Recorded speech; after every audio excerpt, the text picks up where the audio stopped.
какой-либо стране, если... Եթե որևէ երկրում պարզվի, որ եկեղեցում բարձր պաշտոն զբաղեցնող X անձը մանկապիրծ է, высокую позицию в церкви, он педофил. Նորից է թքել Ալեն Սիմոնյանը մարդկանց վրա։ Հայ առաքելական եկեղեցու որոշ հոգևորականների ուղղված նրան օղկալի մեղադրանքները կարծես զրպարտություն են դուրս գալիս։ Դատախազությունում չկա քրեական վարույթ, որը վերաբերվում է հայ առաքելական եկեղեցու հոգևորականի կողմից մանկապղծության որևէ դեպքի։ Նողկալի մեղադրանք է, սարսափելի մեղադրանք է։ Հայաստան այցելած Ռուսաստանի քաղաքացի ադրբեջանցիների տեսանյութերում ազգային անվտանգության խնդիր չի տեսնում պատասխանատու ծառայությունը, փորձագետները ահազանգում են, մեր աչքը վարժեցնում են ադրբեջանցիների ներկայությանը։ Այսպես կոչված արամեծան ադրբեջանցիների վերադարձի պրոցեսին դրան Օվերտոնի պատուհան բացելու նպատակ ունեն։ Ալիևների արտասահմանյան ուղևորությունները այս շաբաթ հարամել են նրանց ընդդիմախոսները։ Շաբաթվա ամենաաղմկոտ կադրերը կքննարկենք Հայլուրի տարածաշրջանային վերլուծաբանի հետ։ Կպատմենք նաև Հայաստան դաշինքի պատգամավորների Գյումրի այցի մասին։ 3.5 ամսից սպասվող համապետական ընտրություններում կարող է կրկնվել Գյումրիի սցենարը։ Մենք գիտենք ինչպես են մարդկանց գյուղերից բռնած մինչև քաղաքներ վախացնում, սպառնում։ Փետրվարի 21-ի գլխավոր նորությունները կհայտնի Հայլուրը, բարի երեկո, սիրելի հայրենակիցներ, եւ այսպես նորից է թքել Ալեն Սիմոնյանը մարդկանց վրա։ Հայ առաքելական եկեղեցու որոշ հոգևորականների ուղղված նրա նողկալի մեղադրանքները կարծես զրպարտություն են դուրս գալիս։ Դատախազությունում չկա քրեական վարույթ, որը վերաբերվում է հայ առաքելական եկեղեցու հոգևորականի կողմից մանկապղծության որևէ դեպքի։ Ռուսական Դոշտ հեռուստաընկերությանը տված հարցազրույցում էր Հայաստանի ազգային ժողովի նախագահ Ալեն Սիմոնյանը հայտարարել, թե հայաստանյաց առաքելական եկեղեցու 4-5 հոգևորականներ թաթախված են մանկապղծության մեջ։ Եթե այսպիսի սարսափազդու մեղքերի գետ մեկ փաստ ունի գործող իշխանությունը եւ դրանք է ներկայացնում իբրև եկեղեցու դեմ սկսված արշավի հիմնավորում, ինչու են հոգևորականների դեմ քրեական գործեր բացվում զուտ եկեղեցական ընթացակարգային հարցերի շուրջ, ասենք որևէ քահանայի կամ սրբազանի կարգալուծության հիմքերի։ Լիլիթ Խալաթյանն է փորձել հասկանալ։ Կого вы имеете в виду? Զրպարտել է ազգային ժողովի նախագահ Ալեն Սիմոնյանը հայ հոգևորականներին։ Какой-либо стране, если... Եթե որևէ երկրում պարզվի, որ եկեղեցում բարձր պաշտոն զբաղեցնող X անձը մանկապիրծ է, высокую позицию в церкви, он педофил. Նա մեղադրանք է հնչեցրել, թե նրանցից 4-5 հոգևորական թաթախված է մանկապղծության մեջ։ Несколько, допустим, 4-5 человек высокопоставленных... Կա 4-5 մարդ եկեղեցու բարձրաստիճան ներկայացուցիչներ, որոնք թաղված են այդպիսի իրավիճակներում։ Погрязли в таких ситуациях. Դատախազությունում չկա քրեական վարույթ, որը վերաբերվում է հայ առաքելական եկեղեցու հոգևորականի կողմից մանկապղծության որևէ դեպքի։ Գլխավոր դատախազ Աննա Վարդապետյանին ուղղված Հայլուրի հարցմանը այսպես է պատասխանել դատախազության հանրային կապերի բաժնի պետը։ Ինչ է նշանակում 4-5 հոգու մանկապղծության մեջ մեղադրելը։ Գիտեք, սա նողկալի մեղադրանք է, սարսափելի մեղադրանք է։ Իրավապաշտպան Ժաննա Ալեքսանյանը ցավում է, որ նողկալի մեղադրանքների հեղինակը Հայաստանի օրենսդիր մարմնի ղեկավարն է, որ հանդգնում է պաշտոնն օգտագործելով խոսել ինչ ուզում է։ Ալեն Սիմոնյանը որպես օրենսդիր մարմնի ղեկավար այդպիսի հարցազրույց տալով, սա ուղղակի հայտարարակ մի բան է, հասկանում եք, մեր երկրի համար։ Ցավում է իրավապաշտպանը, բայց չի զարմանում։ Հիշեցնում է, Սիմոնյանը այն պաշտոնյան է, որ թքել էր քաղաքացու երեսին։ Կեղտ լցնել մարդկանց վրա, ոչ միայն, գիտեք, հոգևորականների վրա, այլև մեր բոլորիս, այսինքն մենք տեսնում ենք ակնհայտ այդ սուտը, կեղծիկը, ինչ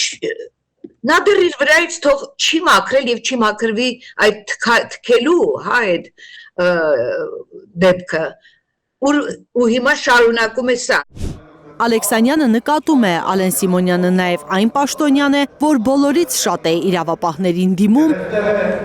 լրատվամիջոցներին, կազմակերպություններին մեղադրելով իրեն զրպարտելու համար։ Իրավապահ համակարգ չկա, գոյություն չունի։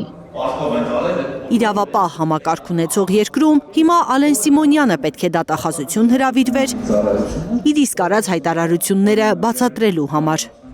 Բայց գիտեք, դատախազը ծառայում է իրենց։ Նա հանրությանը չի ծառայում, մարդկանց չի ծառայում եւ սա շարունակվում է։ Ինչու իշխանության հակաեկեղեցական հայտարարություններին չեն արձագանքում հոգևորականները։ Ըստ իրավապաշտպանի ամենաճիշտ մոտեցումն է ընտրել Մայրաթոռը։ Չցածրանալ ու չհավասարվել թքողներին, հայհոյողներին, ստողներին։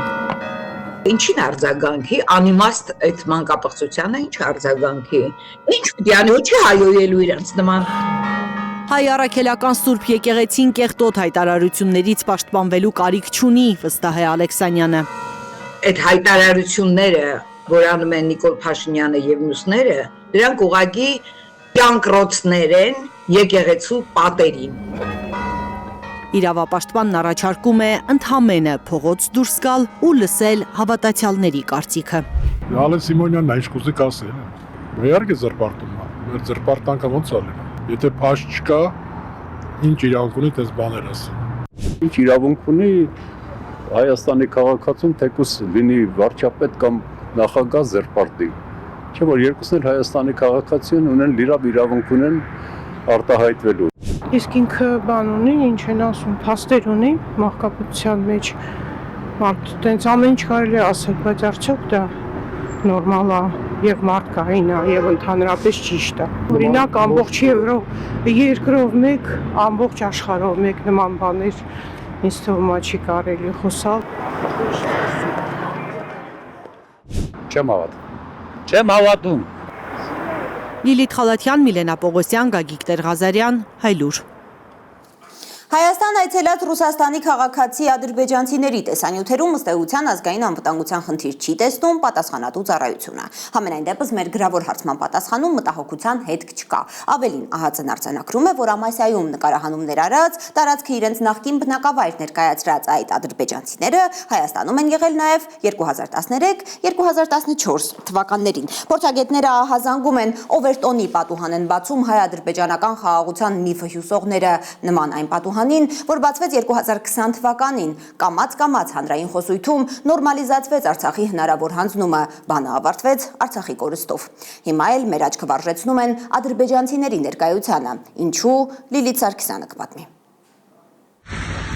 Ռուսաստանի քաղաքացիներ են Ամասիայում, Երևանում, Գյումրիում այս ամսվա սկզբին շրջած ու իբրև թե հայրենի հողի կարոտի մասին տեսանյութեր նկարած ադրբեջանցիները։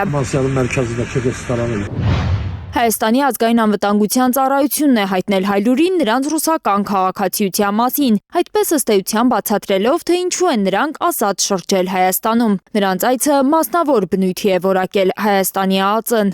Վաղը միսօրը երաբլուր այց ադրբեջանցիների ու գիտենք այնտեղ ինչ գործողություններ կարող են տեղի ունենալ, այսինքն դա պարզագույն դա պատասխան չէ, դա ուղղակի անպատասխան պատասխան է։ Տեսանյութերի բովանդակությունից ադրբեջանցիների Հայաստան այցի մասին մտահոգիչ ենթադրություններ է անում ադրբեջանագետը։ Ակնհայտ է, որ նրանք փորձում են բացել այսպես կոչված մեծ վերադարձի թեմայով Օվերտոնի պատուհանը։ Հայ հասարակության համար քիչ-քիչ ընդունելի դարձնելով 500,000 ադրբեջանցիների վերադարձը Հայաստան։ Այդ ընկալումը գալիս է միակողմանի թելադրանքով, այսինքն ստացվում է, որ այն պնդումները, որոնք կան բարձր մակարդակում, այսինքն այսպես կոչված արևմտյան ադրբեջանցիների վերադարձի process-ին դրան Օվերտոնի պատուհան բացելու նպատակ ունեն։ Հասարակության մոտ աստիճանաբար կոտրելու այն կոմպլեքսը, քաղաքական առումով կոմպլեքսը, որը մինչ այս ունեցել է իր պատճառահետևանքային հիմնավորումները։ Իր ծրագրերում ազնիվ է թշնամին մեզ հետ նկատում է ադրբեջանագետը։ Ամասիայում նկարված տեսանյութում ադրբեջանցի տղամարդը պատմում է, թե այդտեղ է ապրել ինքը, հիշում է ինչը որտեղ է եղել, հետո մոտենում է ու զրուցում հայ պարեկների հետ։ Ինքը պնդում էր, որ այդտեղ իր հայրենի տունն է եղել եւ վերադարձել է այդտեղ իր հայրենի տունը գտնելու, անգամ որ ոստիկանների հետ կարճ շփման մեր բարեկային ծառայության կարճ շփման տեսանյութ կար, հատուկ է դա այնպես նկարահանված, որ ցույց տա, որ տեսեք մեկ անգամ ձեր ոստիկաններից չեն վախենում։ Երևանում նկարված տեսանյութում հնչում է ադրբեջանական երգ կարոտի մասին։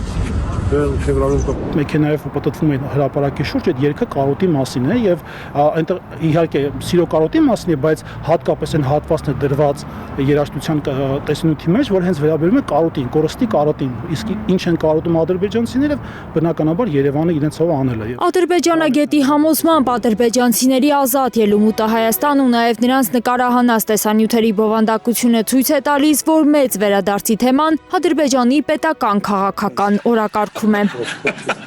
Սա նաև քարոզչական նպատակ ունի, ցույց տալու, որ Հայաստան այլևս օրակարգ թելադրող չէ եւ միայն ադրբեջանցիները պետք է այստեղ իրենց ազգային, քաղաքական, մշակութային բոլոր տեսակի օրակարգերը սպառեն։ Ադրբեջանագետը կասկածներ ունի, որ հնարավոր է նրանք այսպես կոչված արևմտյան Ադրբեջան համայնքի ներկայացուցիչներ են։ Պատահական չէ նաև, որ այդ տեսանյութերը հրապարակվել են Հայաստան-Ադրբեջանի քաղաքասարակության 19 ներկայացուցիչների այցի օրերին։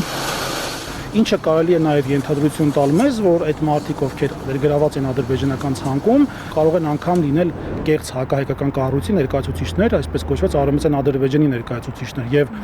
պարզ է, որ այդ հատուկ տեսանյութի վրա գրված լինելով արևմտյան Ադրբեջան ամսաթիվ ու անընդհատ այդ արևմտյան Ադրբեջան եզրույթներ գրում, իր մեջ քարոզչական նպատակ ունի։ Ազգային անվտանգության ծառայությունը արտասովոր ոչինչ չի տեսնում ադրբեջանցիների Հայաստան այցում։ Հարցման պատասխանը լրացնելով ԱԱԾ-ն նշել է նաև, որ ադրբեջանցիներից մեկը Հայաստան է եկել նաև 2013 թվականին, մյուսը 2014-ին։ Լիլիթ Սարգսյան, Միլենա Պողոսյան, Անի Ղանդիլյան, Հայլուր։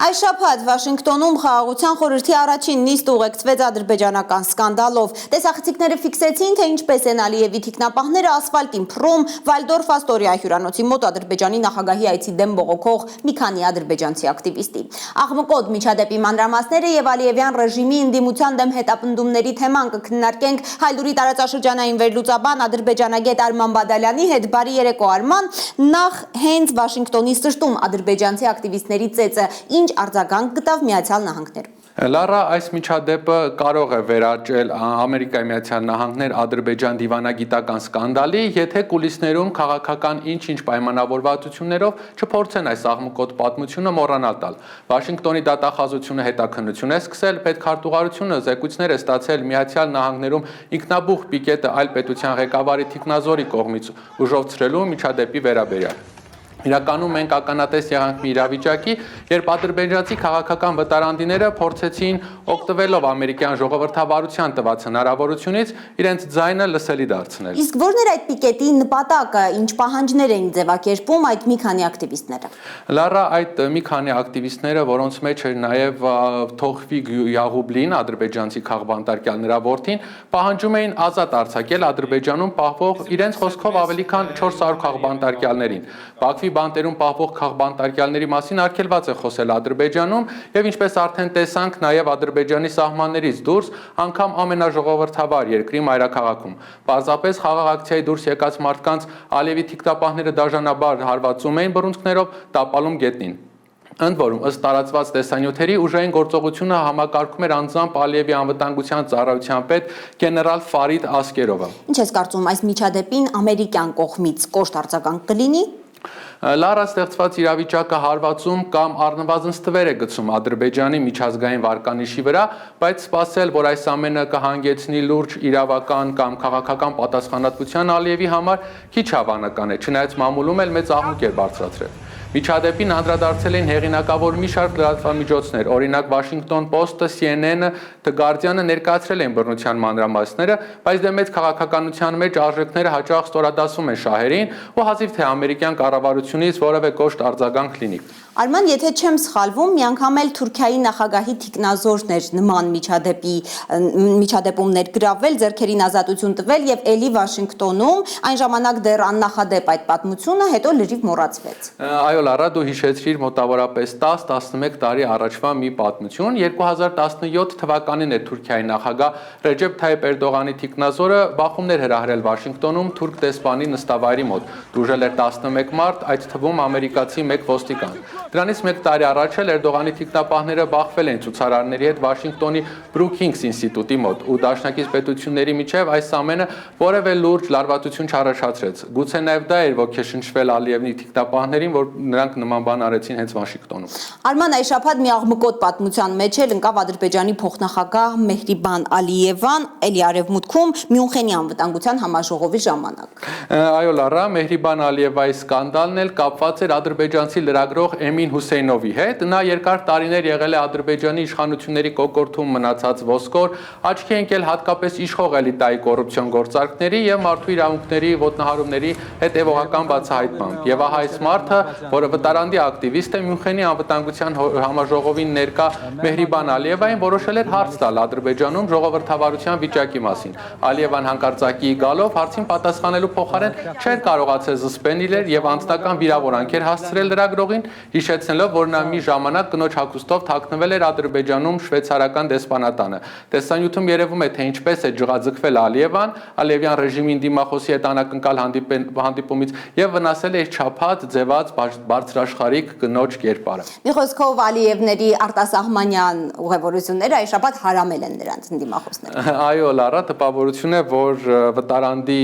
ընդդիմությունը Ալիևներին հետապնդելու կոշտ մարտավարություն է որդեգրել, ինչը ակնհայտորեն հունից հանում է Ադրբեջանի նախագահական զույգին։ Այդ պատճառով էլ նրանք դիմում են նման կտրուկ, երբեմն անադեկվատ քայլերի, սկսած փողոցային ծեծից մինչև անձնական վիրավորանքներ։ Մի բան, որ փչացնում է ընտանիքի եւ պետության ղեկավարների նրանց կողմից կերտած իդեալական կերպարը։ Շնորհակալ եմ Արման, սիրելի հայրենակիցներ, ես հիշեցնեմ, որ մեր տաղավարում էր Հայլուրի տարածաշրջանային վերլուծաբան ադրբեջանագետ Արման Բադալյանը։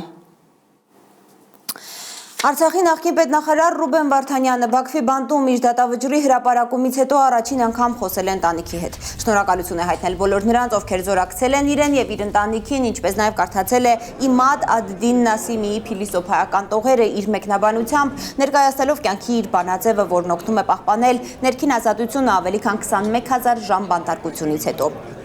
Մի վախեցեք մահից, ներեք, մի դատեք ու անվախ քայլեք ձեր ճանապարհով, ասել է Վարդանյանը։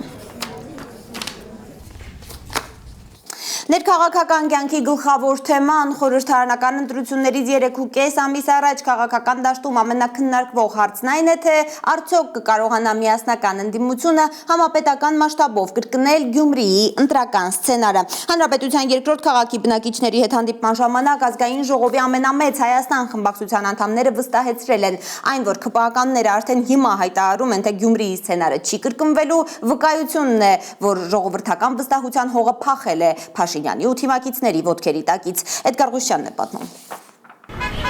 Գյումրին ոչ է ասելու իշխանությանը 3.5 ամիս հետո։ Խորհրդարանական ընտրությունների ժամանակ իր քվեն տալու է ընդդիմությանը, վստահ է այս մարդը։ Գյումրին միշտ իր կեցվածքով ինքը ընդդիմադիր է, երբեք իշխանություններին ցայն չի տվել։ Միշտ իր վեճերական ոչն է ասել իշխանություններին եւ ոչ թե հույս ունեմ այս անգամ, այլ վստահ եմ այս անգամ, որ նույնը կկրկնվի։ Վախ ունեն Նիկոլ Փաշինյանն ու նրա թիմակիցները, որ հունիսի 7-ին կարող է գործել Գյումրիի քաղաքապետի ընտրության սցենարը, երբ ընդդիմությունը միասնաբար ջախջախիչ պարտության մատնեց իշխող ուժին, կարծում են գյումրեցիները։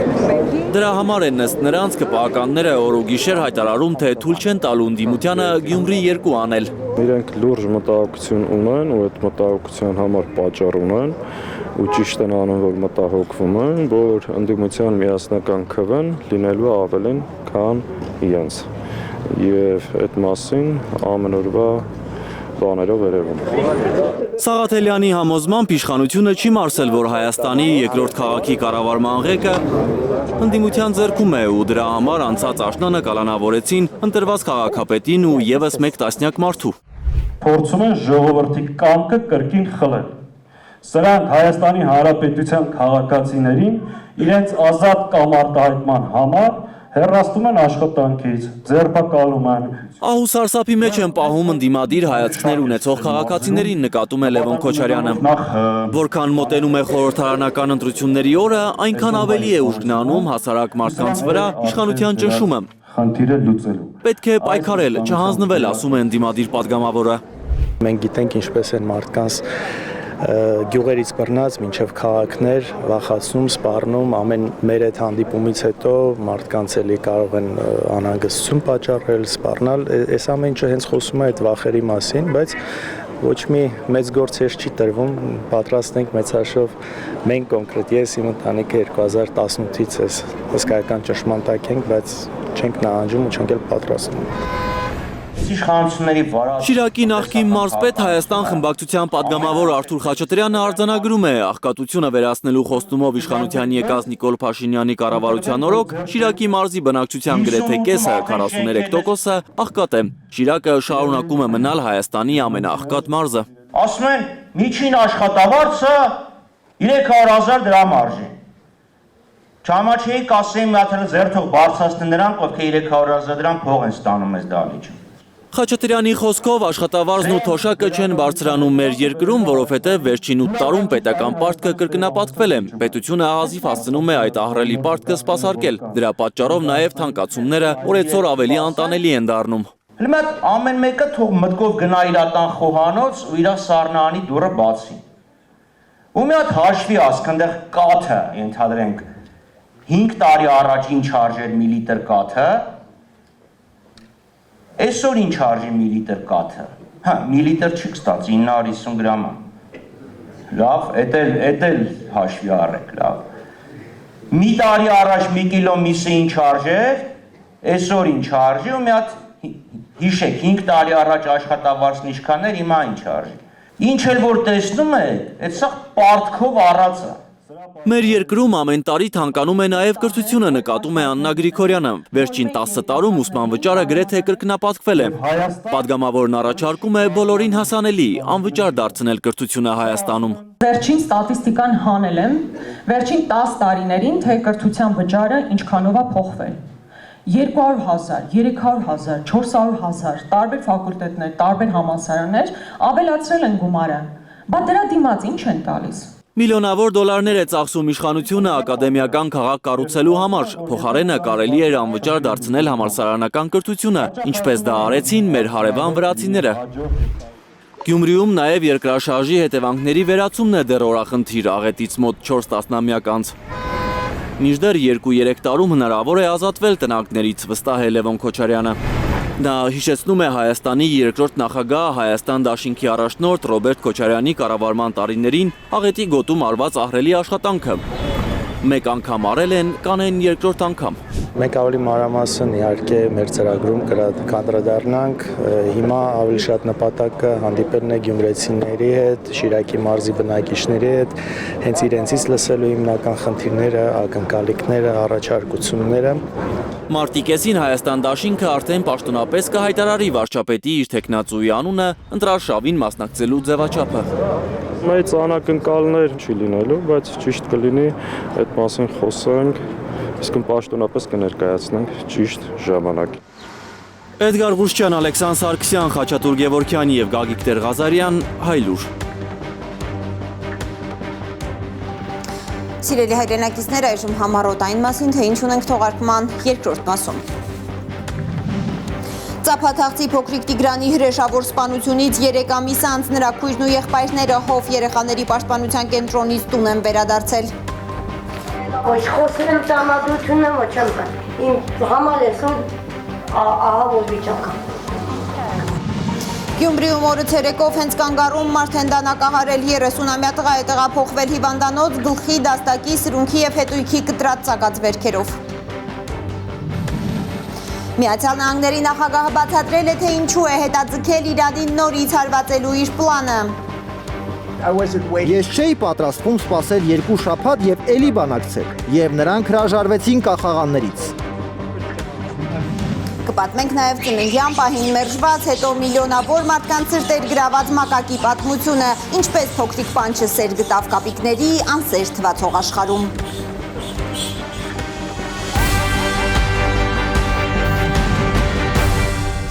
Եվ այսպես ծափաթաղցի փոքրիկ Տիգրանի հրեշավոր սպանությունից 3 ամիս անց նրա քույրն ու եղբայրները Հով երեխաների պաշտպանության կենտրոնից տուն են վերադարձել, տուն, որտեղ վաղուց արդեն հայր չկա։ Տիգրանին դաժանաբար խեղդամահանելու համար կասկածվող Արմեն Օվանեսովի դատավարություններին պարբերաբար հրավիրվող ծափաթաղցիները սարսափելի մանրամասներ են պատմել իմ գործընկեր Գայանե Մովսիսյանին։ Վարդագույն վերարկույով աղջնակը 3 տարեկան Տիգրանի քույրն է։ Ժպտում է, երբ հարցնում ենք, լավ է տանը։ 2 շաբաթ է 3 եղբայրների հետ ծափաթաղ են վերադարձել։ Բոլոր դեպքում ծնողի հետ ավելի լավ կլինի։ Հետո եմ որ ասում եմ իրենց կյանքի փորձից արդեն ինչ որ մի օգուտ խաղաց կլինի, որ պետք է ընտանիքում լինեն։ Այն որ իրանց բակում են թեկուզ չեխերի մեջ, բայց իրանց տանը։ Տիգրանի հրեշավոր սպանությունից հետո 3 ամիս Օվանեսովների տանը երեխայի ձայն չի լսվել։ Մայրն ամեն օր աղաչել է նրանց հետ բերել Հովից։ Չի ուզում խոսել։ Ոչ խոսել եմ տրամադրությունն եմ, ոչ եմ կան։ Իմ համար այսօր ահա որ վիճակը։ Փոքրիկ Տիգրանի շիրիմին 1 շաբաթ առաջ են գնացել։ Մի շաբաթ առաջ։ Տիգրանի հորաքույրը դեռ ողբերգության օրերին իր 6 հոգանոց ընտանիքով ապրում էր եղբոր մեկ սենյականոց տանը, որ ձմռանը վառելիքի համար շատ փող չծախսի, հիմա առանձնացել են։ Դիմացի տանն են ապրում։ Ծանր խոսող կնոջ ասածից հասկացվում է, չի հավատում, որ եղբայրն է խեղդամահարել երեխային, ուր գնում էր հետը տանում էր։ Ում էր մանացում։ Սաղ երեխեքին ականում։ Տիգրանի սպանության ենթադրաբար ականատես եղբայրը 6 տարեկան Արամայիսը չի խոսում։ Մասնագետներն ասել են, տարիներ կպահանջվեն, որ երեխան գոնե հնչյուններ արտաբերի։ Լավն այն է, որ դեպքից հետո անընդհատ ձեռքը կոկորդը տանող տղան դադարել է այդ շարժումով ինչ-որ բան հասկացնել։ Սպինկը մնա, երկար ժամանակ։ Ծափաթաղ վերադառնալու հենց հաջորդ օրն են Տիգրանի քույրն ու 2 եղբայրները դպրոց գնացել։ Պատմության ուսուցչուհին ասում է փոխվել են, ավելի շփվող են դարձել։ Մաքուր նոր շորերով են դպրոց մտնում։ Փարանձեմը փորձում է գոհացնել համայնքին, որ երեխաներին էլ չտանեն։ Ամեն օր ճանապարհը բարձրանում ենք, իրաց տեսնում եմ, իջնում եմ, տեսնում եմ։ Ոնց որ այդ մի քանի ամիսները լուր դատարկ, տարածքը դատարկված է։ Հիմա որ վերադարձել են։ Հիմա աշխուժացել է, ճիշտ է, բակից դուրս չեն գալիս, բայց դա ամեն դեպքում տեսնում ենք։ Չեն հասկանում ծափաթաղում, ինչպես իրենց գյուղացին խեղդամահարեց փոքրիկ հրեշտակին ու 7 օր ու գիշեր նրա մարմինն այս ու այն կողմ տանելով, թաքցրեց անօթաչուներով, շներով, մոտոցիկլետներով, Տիգրանին փնտրող իրավապահներից ու կամավորներից։ Գյուղում խոսում են, թե Արմեն Օվանեսովը իրավապահներին խոստովանել է, քյասիբ ընտանիք են, մտածել է մի օր կփնտրեն Տիգրանին ու կդադարեցնեն որոնումները։ Գյուղացիներին մի ուրիշ խոսակցություն էլ է հասել։ Իբր Տիգրանի հայրը քնիչներին ասել է, թե խղճացել է փրկարարներին ու դրա համար է որոնումների 7-րդ օրը ցույց տվել երեխայի տեղը։ Թե չէ այնպես էր թաքցրել, որ դժվար գտնեին։ Արմեն Օվանեսովը մեղսունակ է։ Նրա կալանքի ժամկետը երկարացրել են մինչև ապրիլի 3-ը։ Գյուղացիներին որպես վկա դատական նիստերին կանչում են։ Դահլիճում միշտ նույն բթացած հայացքով է։ Միան գլուխ չբարձրացրեց, օրինակ հասկանայինք, գլուխը կախ։ Մի միտք կրծել է նրան, ամիսներով, գուցե տարիներով, կասկած չունեն ծափաթաղում։ Ըստ ֆռում էին բան, ես ասի դրանց մեղք իրենց ընտանիքում։ Ու հետո իմ ասածը ճիշտ է դուրս եկել։ Նախաքննության ընթացքում որևէ ապացույց չի հայտնաբերվել, որ Փարանձեմն ամուսնու հանցակիցն է, իմացել է նրա պլանների մասին։ Համայնքի խնամակալության եւ հոգաբարձության հանձնաժողովը որոշել է ժամանակավոր 6 ամսով թույլ տալ մորը ապրել զավակների հետ, եթե նրանց գլխից մաս չպակասի, կմնան այս տանը։ Այնտեղի պայմանները բնականաբար անհամեմատելի են եւ այդ հոգացությունը մասնագետների եւ այդ հաստատության կողմից անհամեմատելի ավելի լավ էին։ Ուղղակի երեխաները ամեն օր իրենց ցանկության մեջ նշել են տուն վերադառնալու, մայրիկի մոտ վերադառնալու ցանկությունը։ 4 երեխաներից 2-ը խնդիրներ ունեն առողջական, 2-ը ոչ, եւ հետագա ընթացքն էլ պետք է հսկողության տակ պահվի եւ գնահատող եւ մասնագիտական կազմակերպությունների կողմից։ Ծափաթաղի վարչական ղեկավարը պարտավորվել է ամեն օր մտնել այս տուն։ Սոցաշխատողներ էլ են այցելում Հովհաննեսովներին։ Տունը համեմատաբար կոկիկ է դարձել պատասխանատուների խոսքով։ Նպաստ է ստանում անապահով ընտանիքը, օգնում են բարի մարդիկ։ Մի ամբողջ ձմեռվա շոր ու կոշիկ են տվել փոքրիկներին։ Ի տարբերություն դեռևս 3 եւ 4 ամիս առաջվա պատկերի որոշակի անհամեմատ փոփոխություններ կար կենցաղային պայմանների եւ ընդհանուր մաքրության եւ տարբեր այլ հանգամանքների փոփոխություն կար։ Ծափաթաղում անցյալից թվերը չի թողնում, որ գյուղացիները մոռանան հրեշավոր մանկասպանության աշունը։ Դատարկ են ծափաթաղի փողոցները։ Մեծերն արգելում են երեխաներին տանշեմից մենակ առաջ գնալ։ Գահանա Մովսիսյան, Հենրիկ Համազասպյան, Անի Ղանդիլյան, Հայլուր։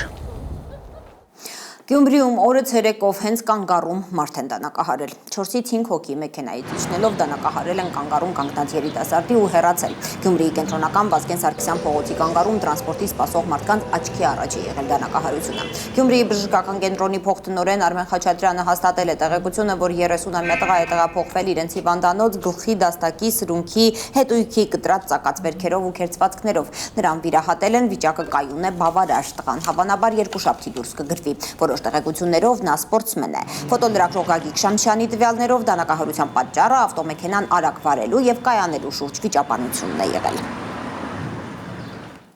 Աջափնյակի մեկ մարդու կյանք խլած փոխհրաձգությունից 2 օր հետո ոստիկանության բարեկային ծառայության աշխատակիցները հանրապետության բոլոր մարզերում ուժեղացված ծառայություն են իրականացրել ու ըստ պաշտոնական հաղորդագրության հայտնաբերել 5 ինքնաձիգ, 2 հրացան, 2 մարտական եւ 5 գազային ատրճանակ, 230 հատ տարբեր դրամաչափի փամփուշտ, 10 դանակ եւ կրթազենք։ Խոշոր ավտովթար է եղել Երևանում, Շենգավիթի, Բագրատունյաց Պողոտա, Եղիշե Թադևոսյան փողոցների խաչմերուկում բախվել են Տոյոտան ու ջիպը։ Ջիպը գլխիվայր շրջվել է։ Ֆոտոլրագրող Գագիկ Շամշյանի տեղեկություններով 4 վիրավոր կա, որոնցից մեկը անչափահաս է։ Նրանց տեղափոխել են տարբեր հիվանդանոցներ։ Բարձրագույն դատական խորհրդի վերջին աղմկոտ հայտարարությունը փաստաբաններին իշխող ռեժիմի ապօրինությունների մասին բարձրաձայնողներին լռեցնելու փորձ են անվանում իրավապաշտպանները։ ԲԴԽ-ն ուրբաթ երեկոյան հայտնել է, թե փաստաբանները սոցիալական էջերում դատավորներին վարկաբեկող հրապարակումներ չպետք է անեն։ Մոթալի տեքստ, որը պետք է երբևէ հրապարակային չդրվեր։ Առճակատման տանող։ Այսպես են արձագանքում դատական հնչեղ գործերի մասնակից փաստաբանները բարձրագույն դատական խորհրդի աղմկոտ հայտարարությանը։ Քիչ անհասկանալի է, էլի, ասենք խորհրդով հավաքվել են, քվեարկել են, որ այդ հայտարարությունը ընդունեն, թե օրինակ խորհրդի նախագահն է այդ հայտարարությունը գրել եւ մնացածը համաձայնվել են, ու այդ թողենք իրաց։ Բարձրագույն դատական խորհուրդը ինչպես է փաստաբանական համայնքի հետ նման առճակատման տանող հայտարարություն։ ԲԴԽ-ն ուրբաթ երեկոյան է հայտնել, թե փաստաբանները սոցիալական էջերում այնպիսի հրապարակումներ են անում, որոնք վարկաբեկում են դատավորների հեղինակությունն ու դատական ամբողջ համակարգը։ Վերջին շրջանում փաստաբանների կողմից տարբեր մեկնաբանություններին եւ իրենց կողմից արած այն հայտարարություններին, որոնք որ կարող են վիրավորել դատավորին կամ դատական կամ առհասարակ դատական իշխանությանը, նմանատիպ հայտարարությունները իսկապես, եթե դուք էլ հետևեք, կտեսնեք, որ վերջին շրջանում բավական շատացել են։ Հատկապես որ դատավորների հեղինակությունն է վարկաբեկվում, հարցնում են փաստաբանները։ Մասիս Մելքոնյանի, թե Կարեն Ֆարխոյանի, որոնք հանրությանը հայտնի են որպես իշխանության սրտի դատավորներ։ 4 սրբազանների նկատմամբ 7 որոշում է եղել կալանքի։ Այդ 7 որոշումը կայացրել են 2 դատավորներ։ Այն պարագային, որ Երևան քաղաքում կան 30 դատավորներ։ Հայտարարության մեջ ԲԴԽ-ն նկատում է, որ փաստաբաններն իրենց ապահովագրելու համար օգտագործում են «իմ կարծիքով», «թվում է», «ես գտնում եմ» ձևակերպումներ, որոնք ըստ ԲԴԽ-ի անվտանգության բարձիկ են հանդիսանում նրանց համար։ Տպավորություն է ստեղծում, որ բարձրագույն դատական խորհուրդը փորձում է իրավական չափանիշներ փոխել։ Որտեղ այնպիսի ձևակերպումներ են այնտեղ օգտագործված, անվտանգության բարձիկ է ստեղծում ասելով իմ կարծիքով եւ այլն։ Դա անհասկանալի եւ անընդունելի ձևակերպումներ են։ Այսինքն փաստաբանի իրավունք չունի արդյոք իր կարծիքը արտահայտել եւ այո ասելով, որ սա իմ կարծիքն է։ Բարձրագույն դատական խորհրդին նյարդայնացնում է հատկապես այն, որ փաստաբանները նաև դատավորների լուսանկարներն են հրապարակում։ Պասկալն ասում է, կարծիքդ չեմ կիսում, բայց պատրաստ եմ կյանքս տալու կարծիքդ, որպեսզի կարողանաս արտահայտես։ Հիմա ստացվում է փաստաբաններին այլևս փորձում են ճնշել իրենց կարծիքը արտահայտելու։ ԲԴԽ-ն այս հայտարարությունն արել էր Մայրաթորի շահերը պաշտպանող Արա Զոհրաբյանի ֆեյսբուքյան աղմկոտ գրառումից հետո։ Փաստաբանը չորեքշաբթի սրբապղծություն էր համարել կարգալույծ եղածների գործով 3 դատավորների կայացրած որոշումները, ըստ որոնց նախկին քահանաները պետք է նորից անցնեն հոգևոր ծառայության։ Զոհրաբյանը ֆեյսբուքի իր պատին հրապարակել էր նաև այդ դատավորների լուսանկարները։ Նա երեկոյան արդեն իսկ հասկացել է, թե որ հայտարարության վերաբերյալ է հատկապես ԲԴԽ հայտարարությունը, իր արած որ հայտարարության վերաբերյալ է, դա վերաբերում է դատավորներին սրբապիղծ անվանելուն։ Արա Զոհրաբյանը դատավորներին սրբապիղծ չի համարել, այլ նրանց գործողությունները ընդ որում հոգևոր դաշտի հետ համեմատելով։ Քանի որ հայ եկեղեցին աշխարհականի ձեռքից հաղորդություն ստանալը Սուրբ Հոգուն հայհոյանք ու մեղք է համարում, պարզաբանում են իրավապաշտպանները։ Դատարանը փորձում է, չգիտեմ, եպիսկոպոսին վերադարձնի իր հոգևոր ծառայությանը, ինչը նոնսենս է, էլի, դա իսկապես զավեշտալի է։ Այս գործերով քննադատական խոսքը փաստաբանների լրացնելու անթակույց փորձ է։ Ըստ իրավապաշտպանների Նիկոլ Փաշինյանը դատական իշխանության միջոցով է ուզում ավարտին հասցնել փակուղի մտած հակաեկեղեցական արշավը։ Սրանով մեսիջը արվում, որ փաստաբանները ինչ որ առումով գաղափարված լինեն շատ բան ներկայացնելուց։ Լանա Համբարձումյան, Հենրիկ Համազասպյան, Հարություն Մաթևոսյան, Հայլուր։ Այժմ միջազգային օրակարգի թոփ թեմաները Իրանի հետ հնարավոր ռազմական գործողության համար շարունակում է զենք ու զորք կուտակել Միացյալ Նահանգները։ Չնայած հարվածի պահը հետաձգվել է, Axios-ը հողում անելով իր աղբյուրներին սկանդալային տեղեկություն է հայտնում։ Թրամփը դիտարկում է Իրանի գերագույն հոգևոր առաջնորդին եւ նրա որդուն ֆիզիկապես վերացնելու հնարավորությունը։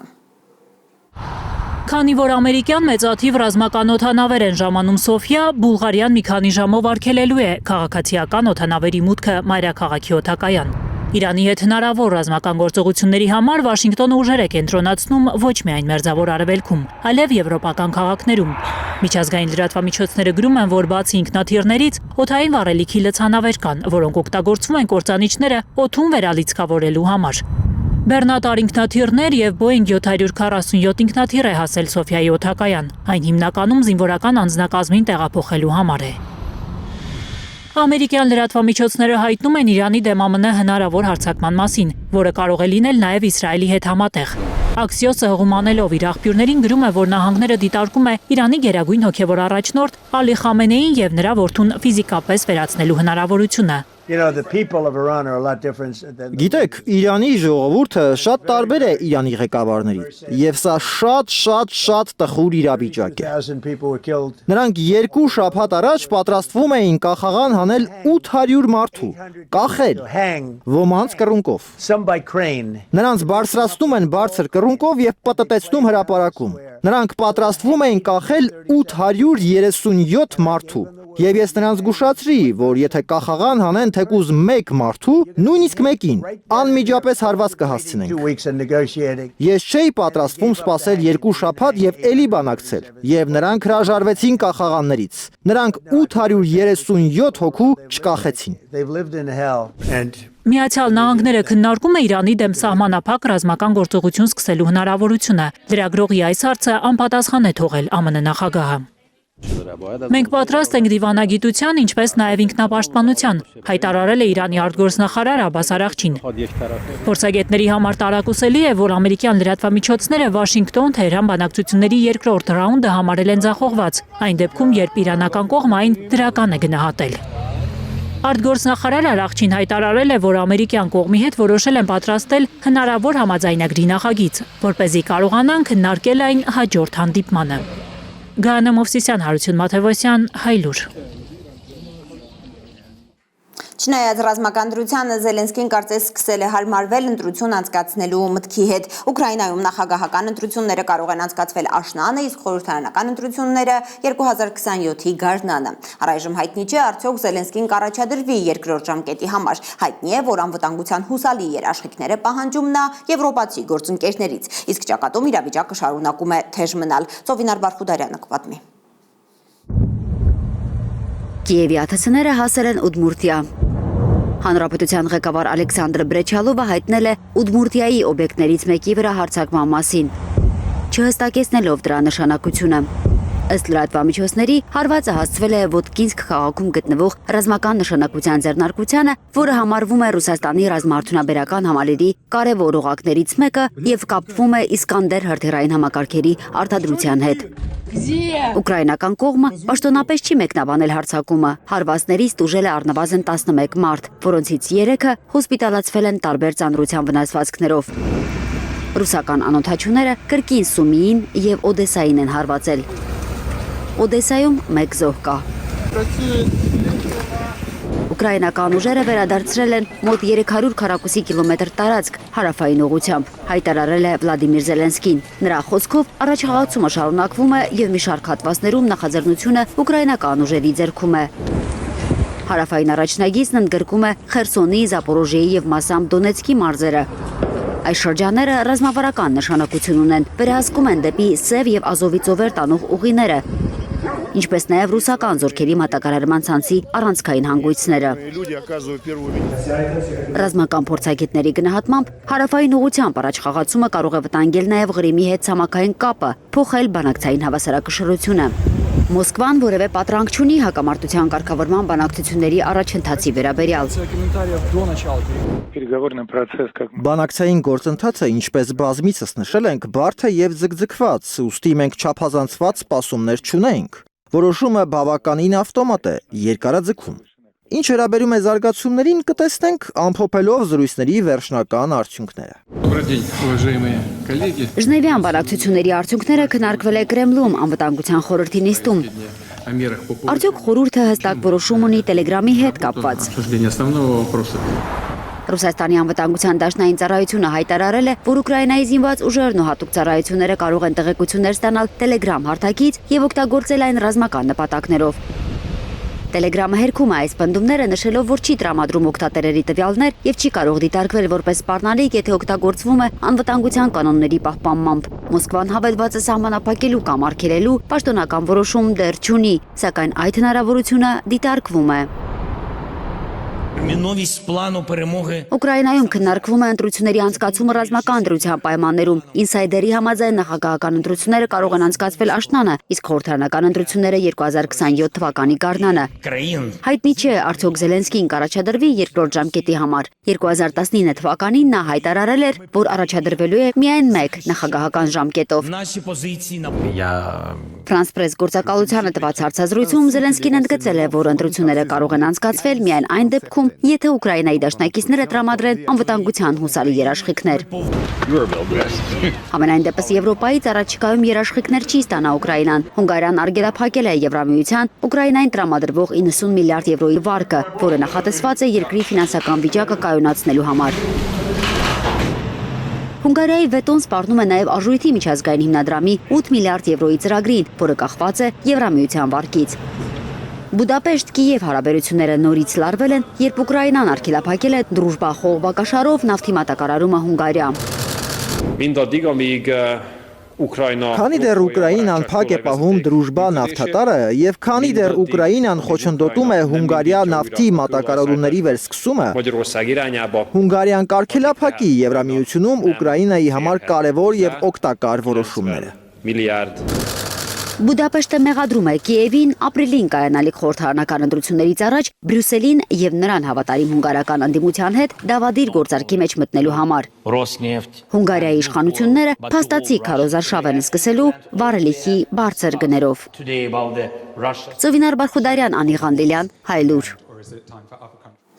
Ծնվելու պահին մերժված, բայց հետո միլիոնավոր մարդկանց սրտեր գրաված մակակի մասին է մեր վերջին պատմությունը։ Հիմա կիմանաք, թե ինչպես փոքրիկ պանչը սեր գտավ կապիկների անսեր թվացող աշխարհում։ Ազգովի կապիկի մասին ենք մտածում, արտահայտությունը փոխաբերական իմաստով օգտագործվում է, երբ հասարակությունը կարևոր հարցերի փոխարեն զբաղված է լինում երկրորդական կամ ծիծաղելի բաներով։ Բայց սա այդ դեպքը չէ։ Այս փոքրիկ կապիկը աշխարհի սիրտն է նվաճել իր տխուր աչուկներով ու միակ սփոփանքը դարձած փափուկ խաղալիքով։ Դժբախտությունը միայն մարդկանց չէ, որ անպաշտպան է դարձնում, ամենամարդանման կենդանիների դեպքում էլ նույնն է։ Պանչին մայրը լքել է ծնվելուց հետո, ուղակի մոտ չի թողել ու վերջ։ Էկ կապիկը, ասում են, չի դիմացել հետծննդաբերական դեպրեսիային։ Երբ կենդանաբանական այգու աշխատակիցները տեսել են, որ պստլիկը մահամերձ է, որովհետև մայրը հրաժարվում է նրան կերակրել, հանել են պանչին կապիկների ընդհանուր տարածքից, մեծացրել արհեստական կաթով։ Երբ նա մի քիչ ամրացել է, հետ են բերել։ Նորացնին լքելու դեպքեր կապիկների շրջանում 1000-ից մեկ են պատահում։ Սրանք ճիշտ մարդու պես սոցիալական կենդանիներ են։ Նրանց հուզական բարեկեցությունը կապված է հարաբերությունների, խմբի դինամիկայի հետ։ Մեկուսացումը նրանց սթրեսի մեջ է գցում, պարզվում է, նաև ինտեգրման լուրջ դժվարություններ է առաջացնում։ Կապիկները չեն ընդունել մարդկանց ձեռքերում մեծացած պանչին։ Աշխարհն են ցնցել այս կադրերը։ Մոր, հետո ազգակիցների կողմից մերժված փոքրիկի միակ սփոփանքն է դարձել այս խաղալիք օրանգուտանը։ Հենց նա է երկար ժամանակ պանչին տվել այդքան անհրաժեշտ գրկախառնություններն ու ջերմությունը։ Ճապոնիայի Չիբա քաղաքի կենդանաբանական այգու աշխատակիցները լավ լուր ունեն աշխարհի ամենանրբազգաց կապիկի ճակատագրով մտահոգների համար։ Վերջերս, ասում են, հայտնվել է մի ուրիշ մայր մակակ, որ թևի տակ է քաշել որփուկին, մաքրել ոչիլները, անգամ գրկել։ Փոքրիկ պանչը սեր է գտել կապիկների անսեր թվացող աշխարհում։ Ամբողջ աշխարհից նրան տեսնելու համար Ճապոնիա շտապող զբոսաշրջիկներին կենդանաբանական այգու ղեկավարությունը միայն մի խնդրանք ունի՝ օգտվել հասարակական տրանսպորտից, այգի չգնալ անձնական մեքենաներով։ Պանչի շուրջ սիրո կուտակումներ են։